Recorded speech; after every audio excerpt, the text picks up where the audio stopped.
આમાં આજનો ક્વેશ્ચન કયો છે કે did they solve the problem, did they solve the problem, બરાબર. કે એમાં વાક્ય રચનામાં શું છે, સહાયકારક ક્રિયાપદથી શરૂઆત થાય, બરાબર. હવે સહાયકારક ક્રિયાપદ બધામાં સહાયકારક ક્રિયાપદ છે, બરાબર. હવે કે ભાઈ જો ડીડ છે, ડીડ કયા કાળમાં આવે, ડીડ છે એ સાદા ભૂતકાળમાં આવે, બરાબર. સાદા ભૂતકાળના જે અન્ય શબ્દ સહાયકારક ક્રિયાપદ છે એ ડીડ છે. હવે એનું જયારે પેસિવમાં ફેરવીએ ત્યારે પેસિવ વોઇસમાં સહાયક ક્રિયાપદ ક્યાં આવે તો વોઝ અને વર આવે.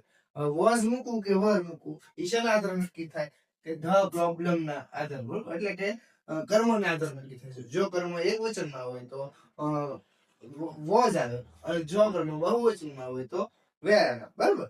તો આ પ્રોબ્લેમ છે એક વચન છે, બહુવચન છે, એક વચન છે, એટલા માટે જવાબમાં શું આવશે, વોઝ આવશે. આપણો જવાબ શું બનશે, option D, was the problem solved by them. Okay, આવા જ વિડીયો જોવા માટે લાઈક કરો, શેર કરો અને સબસ્ક્રાઇબ કરો અમારી ચેનલને. ધન્યવાદ.